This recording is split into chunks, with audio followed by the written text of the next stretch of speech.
বণিক বার্তার নিয়মিত পডকাস্ট আয়োজনে আপনাদের স্বাগত জানাচ্ছি আমি মোহাম্মদ সাইফুল ইসলাম। আজ আমরা কথা বলবো 16 মার্চ বণিক বার্তায় প্রকাশিত একটি প্রতিবেদন নিয়ে। প্রতিবেদনের শিরোনাম, আগামী অর্থ বছরে সরকারের ঋণ 3 লাখ কোটি টাকা ছাড়াতে পারে। আমাদের সঙ্গে আছেন বণিক বার্তার জ্যেষ্ঠ প্রতিবেদক মেহেদী হাসান রাহাত। মেহেদী হাসান রাহাত, আপনাকে স্টুডিওতে স্বাগতম। আপনাকে ধন্যবাদ। আপনার কাছে আমার প্রথম প্রশ্ন, বর্তমানে সরকার ও সরকারি সংস্থাগুলোর ঋণ পরিস্থিতিটি কেমন? আমরা যদি যে 2025 সালের ডিসেম্বরের যে পরিসংখ্যান সেটি যদি বিবেচনা করি, তাহলে যে এই মুহূর্তে সরকারের মোট ঋণের পরিমাণ দাঁড়িয়েছে 23,25,000 কোটি টাকার মতো। এর সাথে কিন্তু আপনার যে প্রতি অর্থ বছরই বাজেট ঘাটতি পূরণের জন্য সরকারকে একটা বেশ বড় অঙ্কের অর্থ আপনার ঋণ করতে হয় দেশি বিদেশি উৎস থেকে। তো সেটা যদি আমরা একটু অতীতের উদাহরণ যদি দেখি, আপনার 2023-24 1,96,000 কোটি টাকা, 2024-25 1,85,000 কোটি টাকার মতো ঋণ নিতে হয়েছে বাজেট ঘাটতি পূরণের জন্য। তো এই অঙ্কের আশেপাশে যে একটা পরিমাণ কিন্তু যে এই চলতি অর্থ বছর আসলে আপনার সরকারকে ঋণ নিতে হবে, এবং যে সামনের অর্থ বছরও সেটা হবে। তো আসলে এই সরকারের যে এখন যে 23 লাখ কোটি টাকার বেশি ঋণ আছে, এটা কিন্তু আসলে আপনার প্রতি বছরের সঙ্গে যে নতুন করে আপনার যোগ হবে ঋণের অঙ্ক, এবং এটা আসলে আপনার বাড়তেই থাকবে। আগামী বছরগুলোয় এই ঋণ পরিস্থিতি কোথায় গিয়ে দাঁড়াতে পারে? এমনিতে তো যে আপনার সরকারের একটা বছরভিত্তিক পরিকল্পনা আছে, আসলে কোন অর্থ বছরে কি পরিমাণ আসলে আপনার ঋণ পরিশোধ করতে হবে। মানে এগুলো যে আপনার পূর্ব নির্ধারিত আপনার যে শিডিউল অনুযায়ী। তো তাতে দেখা যাচ্ছে যে 2026-27 অর্থ বছরে 1,75,000 কোটি টাকার মতো ঋণ পরিশোধ করতে হবে। তারপরের অর্থ বছরে গিয়ে এটা কিছুটা কমে যে 1,25,000 কোটি টাকা। তারপরে আবার যে 2028-29 এটা আবার আপনার বেড়ে যাবে যে আরও 1.5 লাখ কোটি টাকার মতো। তো এর মধ্যে কিন্তু আবার যে প্রতিনিয়তই কিন্তু আপনার যোগ হচ্ছে কিন্তু, বিশেষ করে আপনার অতীতে যেই অবকাঠামো যেই প্রকল্পগুলো আপনার নেওয়া হয়েছিল, ঋণের অর্থে যে বাস্তবায়ন করা হয়েছিল, সেগুলোর কিন্তু আপনার ঋণের কিস্তি এবং সুদ পরিশোধের আপনার বিষয়গুলো কিন্তু আপনার আস্তে আস্তে কিন্তু আপনার যোগ হচ্ছে। কোনোটির আপনার গ্রেস পিরিয়ড শেষ হওয়ার পরে আপনার ঋণ পরিশোধের চাপ কিন্তু সামনের দিনগুলোতে আরও বাড়তে থাকবে। সরকারের আলোচিত মেগা প্রকল্পগুলোর মধ্যে কোন কোনটি ঋণ পরিশোধ এরই মধ্যে শুরু হয়েছে? এরই মধ্যে আপনার বেশ কিছু প্রকল্প, মানে আমরা যদি মেগা প্রজেক্ট যেগুলোর আসলে ঋণের অঙ্ক বেশি, সেগুলোর কথা যদি আমরা চিন্তা করি, আপনার টাকার অঙ্কে কিন্তু আপনার সবচেয়ে বেশি সবচেয়ে বড় প্রকল্প কিন্তু রূপপুর পারমাণবিক বিদ্যুৎ প্রকল্প। তো এই প্রকল্পে কিন্তু আপনার যে এই টাকার অবমূল্যায়নের কারণে এই ভেরি রিসেন্টলি আপনার গত বছরই কিন্তু আসলে আপনার এই প্রজেক্টের আপনার ব্যয় কিন্তু আপনার বেড়ে গেছে প্রায় যে 26,000 কোটি টাকার মতো। এমনিতেই এটা টাকার অঙ্কে বেশ বড় একটা প্রকল্প, সবচেয়ে বড় প্রকল্প আমাদের। তারপরে কিন্তু আপনার আরও 26,000 কোটি টাকা আপনার যোগ হয়েছে কিন্তু আসলে প্রজেক্টের কস্টে। সো যে এখন আপনার কিছু জটিলতার কারণে আপনার এই রাশিয়ায় টাকা পাঠানো, রাশিয়ার ব্যাংকে টাকা পাঠানো, মার্কিন নিষেধাজ্ঞার কারণে টাকা পাঠানো, জটিলতার কারণে যে আসলে এই এই প্রকল্পের ঋণের বিপরীতে সুদ বাবদ যেই অর্থটা পরিশোধ করার কথা, সেটি আসলে আপনার এখন স্থগিত আছে, এবং তারা আপনার কিছুটা সময় বাড়িয়েও দিয়েছে আসলে ঋণ পরিশোধের সময়। তারপর কিন্তু যে সেটা আপনার 2028-29 যে অর্থ বছর, সেই অর্থ বছরে গিয়ে কিন্তু আসলে আপনার এই প্রজেক্টের ঋণ পরিশোধ করা শুরু হয়ে যাবে। তখন কিন্তু এটা আমাদের জন্য একটা বেশ বড় একটা চাপ হয়ে দাঁড়াবে। যদিও সরকার প্রতি 6 মাস পরে পরে আপনার যে এই প্রকল্পের সুদের যে অর্থটা আপনার পরিশোধ করার কথা, সেটা রাশিয়াকে পরিশোধ করা না গেলেও যে সরকার সেই অঙ্কটা আপনার জমা রাখছে, মানে একটা নির্দিষ্ট অ্যাকাউন্টে আপনার যে 6 মাস পর পর সুদ বাবদ যে অর্থটা, সেটা সরকার সেই অ্যাকাউন্টে আপনার রেখে দিচ্ছে। যদি আপনার পাঠানোর সুযোগ হয়, নিষেধাজ্ঞার যদি উঠে যায় বা সম্ভব হয় যদি, তখন তারা সেটা পাঠিয়ে দিবে। কিন্তু এটা তো শুধু আপনার সুদের অর্থ গেল, তো মানে ঋণের যে আসল যে মূল কিস্তি, সেটার পরিশোধের চাপ যখন আসবে, তখন কিন্তু অঙ্কটা বেশ বড়ই হবে। এছাড়াও আপনার আমরা যদি মেট্রো রেল প্রজেক্ট আছে, সেটার আপনার ঋণের অলরেডি আপনার সেটা ঋণ পরিশোধ করা শুরু হয়েছে। তারপরে আপনার কর্ণফুলী টানেল প্রজেক্ট আছে, তারপরে আপনার পদ্মা সেতুর রেল প্রজেক্ট আছে। এসবগুলোই কিন্তু আপনার বেশ বড় প্রকল্প, এবং যাতে আপনার বেশ বড় অঙ্কের ঋণও নেওয়া হয়েছে, এবং এই প্রজেক্টগুলোর আপনার এই ঋণের অর্থ কিন্তু আপনার কোনোটি 15 বছর, কোনোটি 20 বছর, কোনোটি 30 বছর ধরে কিন্তু আপনার বাংলাদেশকে পরিশোধ করতে হবে। এর সঙ্গে কিন্তু আবার যে সরকারের নিয়মিত কার্যক্রম পরিচালনা কিংবা এমনিতে বাজেট সাপোর্ট হিসেবে সরকার আপনার যে অর্থগুলো নিচ্ছে, সেগুলোরও কিন্তু আসলে আপনার সেই ঋণের বোঝাও কিন্তু আপনার আসবে, সেগুলোও কিন্তু আপনার পরিশোধ করতে হবে। তো সব কিছু মিলিয়ে আসলে যেহেতু আমাদের রেভিনিউ ইনকাম কম, আমাদের আসলে যে পরিমাণ অপারেটিং এক্সপেন্ডিচার এবং ডেভেলপমেন্ট এক্সপেন্ডিচারে আসলে আমাদের যে পরিমাণ অর্থ ব্যয় হয় প্রতি বছর, সেই তুলনায় কিন্তু আমরা হচ্ছে যে রেভিনিউ ইনকাম করতে পারছি না। তার কারণে আপনার একটা ঘাটতি থেকে যাচ্ছে, আর সেই কারণে কিন্তু সেই ঘাটতি পূরণের জন্য আমাদেরকে ঋণ নিতে হচ্ছে। তারপরে আবার আপনার হচ্ছে যে এখন কিছু আনএক্সপেক্টেড সিচুয়েশন যেটা আপনার চলে আসে মাঝে মধ্যেই, যেমন এখন আপনার হচ্ছে যে মধ্যপ্রাচ্যের যুদ্ধ, এর কারণে আপনার জ্বালানি সংকট, জ্বালানির একদিকে তো হচ্ছে জ্বালানির প্রাপ্যতা সংকট তৈরি হয়েছে, তার উপরে আবার হচ্ছে যে জ্বালানি পাওয়া গেলেও সেটা হচ্ছে যে অনেক বেশি দামে আপনার কিনতে হচ্ছে। অলরেডি আমরা 2 কার্গো এলএনজি আপনার প্রতি ইউনিট $24, একটা $28 করে কিনেছি।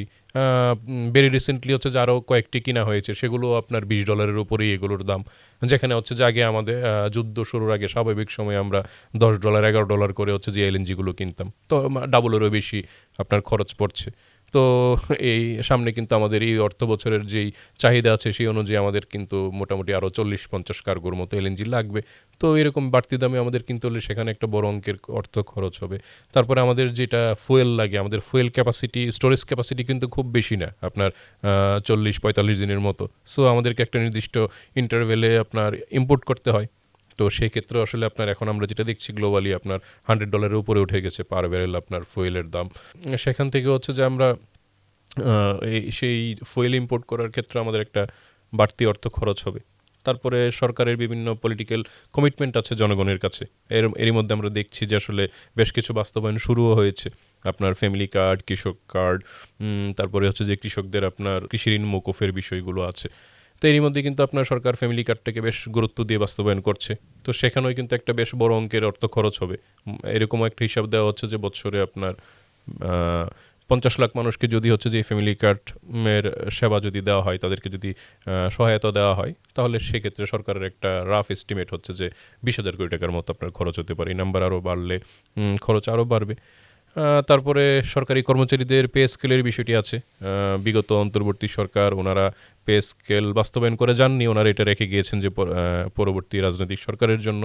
তো সেটার যে সুপারিশ, সেই সুপারিশ পরিপূর্ণভাবে বাস্তবায়ন করতে গেলে আপনার 1,00,000 কোটি টাকার, 1,06,000 কোটি টাকার মতো আপনার লাগবে। যদি হচ্ছে যে পুরোটা যদি বাস্তবায়ন নাও করে, আংশিক করলেও কিন্তু হচ্ছে যে সেটা 25% বা 50% যদি করে, তাও কিন্তু একটা হচ্ছে যে বেশ বড় অঙ্কের কিন্তু আপনার সরকারের অর্থ প্রয়োজন হবে।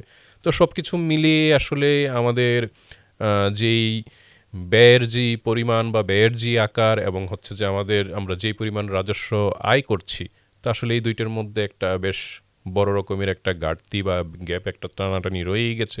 বিভিন্ন কারণে আমাদের ব্যয় বাড়ছে, সেই তুলনায় আয় বাড়ছে না, যার কারণে আসলে আমাদের ঋণ নির্ভরতা আরও বাড়ছেই ক্রমশ বলা যায়।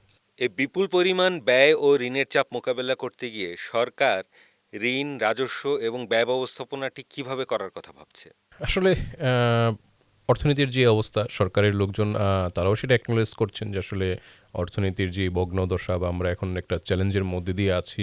তো আসলে এই পরিস্থিতি আসলে রাতারাতি তো আসলে আপনার পরিবর্তন করা সম্ভব না। তার উপরে আপনার জিওপলিটিক্যাল কিছু সিচুয়েশন আছে যেগুলো আসলে আমাদের হাতে না, যেগুলোকে আসলে আমরা চাইলেও চেঞ্জ করতে পারবো না। এবং হচ্ছে যে আমাদের কিছু দুর্বলতা আছে আসলে, বিশেষ করে আপনার ফুয়েলের জন্য আমরা একটা নির্দিষ্ট রিজিয়ন, বলতে গেলে মধ্যপ্রাচ্যের উপর আমরা নির্ভরশীল। আবার হচ্ছে যে আমাদের স্টোরেজ ক্যাপাসিটিও নেই যে আমরা স্ট্র্যাটেজিক একটা রিজার্ভ আমরা বিল্ড আপ করবো। তো আমাদের নানা রকম সীমাবদ্ধতা আছে আসলে এর মধ্যেই, মানে সরকার বলছেন না, আসলে এরকমই সরকারের নীতি নির্ধারক যারা, তাদেরও মতামত ওইটাই যে আসলে এই এই যে পরিস্থিতি, এর মধ্যেই আসলে আমাদেরকে নেভিগেট করতে হবে।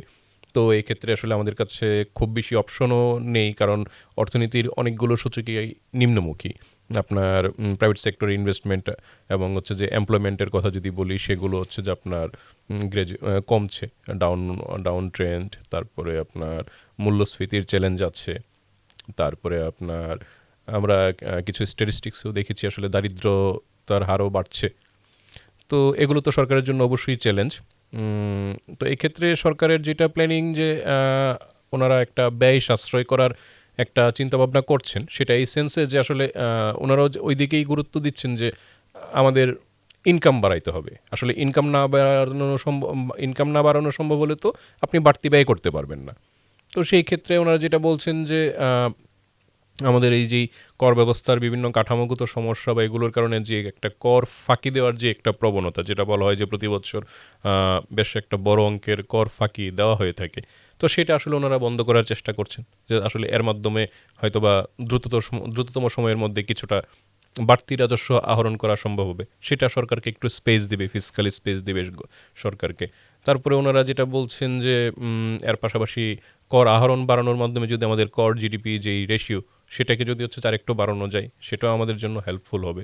অন্যদিকে ওনারা ব্যয়ের ক্ষেত্র যেটা বলা হচ্ছে যে আসলে যেটা আসলে প্রয়োজনীয় নয়, অপ্রয়োজনীয়, সেগুলোকে আপনার লাগাম টেনে ধরা, বা হচ্ছে যে আপনার যেসব প্রজেক্টে আপনার ব্যয় করা হচ্ছে সেই প্রজেক্টগুলো আসলে ওই ব্যয়টা প্রয়োজনীয় কিনা, এবং সেই প্রজেক্টের ক্ষেত্রে সেটা আমাকে রিটার্ন দিবে কিনা। কারণ আমরা তো এর মধ্যে কিছু অবকাঠামো প্রজেক্ট দেখেছি যে বিপুল পরিমাণ টাকা খরচ করা হয়েছে, বড় অঙ্কের ঋণ নিয়ে প্রজেক্ট করা হয়েছে, কিন্তু আসলে ওই প্রজেক্ট থেকে কোনো ইকোনমিক রিটার্ন আসছে না।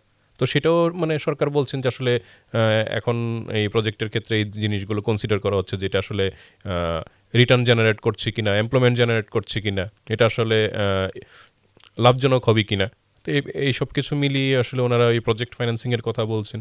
একই সাথে আপনার যেটা আছে যে আমাদের যারা পার্টনার আছেন, আপনার বাইলেটারাল মাল্টিল্যাটারাল যারা আমাদের পার্টনার, তো তাদের সাথেও আসলে আপনার সরকারকে কাজ করতে হবে, যে মানে তাদের কাছ থেকেও যদি আপনার সেই সহায়তা পাওয়া যায়, সেটাও আসলে আমাদের হেল্প করবে। তো এই সব কিছু মিলিয়ে আসলে সরকার যেটা বলার চেষ্টা করছেন যে আসলে এর মধ্যে থেকেই আসলে এটা এই এই পরিস্থিতির মধ্যেই আসলে আপনার যতটুকু পরিস্থিতিকে সামাল দেওয়ার চেষ্টা করা যায়, যতটুকু এই চ্যালেঞ্জগুলো মোকাবেলা করে যতটুকু আগানো যায়, সেই চেষ্টাই ওনারা করছেন।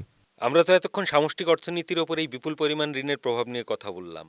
নাগরিক পর্যায়ে এই বিপুল পরিমাণ ঋণ কি পরিমাণ দায় দেনা ও সংকট তৈরি করতে যাচ্ছে বলে আপনি মনে করেন? যদি এই ঋণের কথা যদি বলি, আমরা সরকারের যে বাজেট প্রতি বছর, এই বাজেটে তো আসলে আপনার সামাজিক নিরাপত্তা কর্মসূচির অধীনে হচ্ছে যে সরকার একটা বেশ বড় অঙ্কের টাকা ব্যয় করে, যদিও হচ্ছে যে স্ট্যান্ডার্ড যেই প্র্যাকটিস বা আমরা গ্লোবাল যে স্ট্যান্ডার্ড, সেই অনুযায়ী যদি আমরা কনসিডার করি, এখনও আসলে জিডিপির যত পার্সেন্ট আসলে আপনার সামাজিক নিরাপত্তা কর্মসূচির পিছনে ব্যয় করার কথা, আমরা কিন্তু সেটা করতে পারছি না। এক্ষেত্রে আমরা পিছিয়ে আছি। তো সেটাও বাড়ানোর ক্ষেত্রে কিন্তু আপনার সরকারের কাছে কিন্তু সবসময় ওই অর্থের সংকট বা আসলে অর্থের সংস্থান হবে কিভাবে, সেই ডিলেমাটা কিন্তু কাজ করে, যে আসলে আমার তো অর্থের সংস্থান আরও বাড়াইতে পারলে আমি হয়তোবা সামাজিক নিরাপত্তা কর্মসূচিতে বাড়তি বরাদ্দ দিতে পারতাম। আবার যেটা দেখা যাচ্ছে যে সরকারের বাজেটে আপনার এই পরিচালন খাতে যে ব্যয়টা হয়, সেই ব্যয়ের সিংহভাগই কিন্তু আপনার যাচ্ছে বেতন ভাতা, ঋণের সুদ পরিশোধে। তো দেখা গেছে যে এই ক্ষেত্রেও সরকারের কাছে খুব বেশি স্পেস থাকছে না।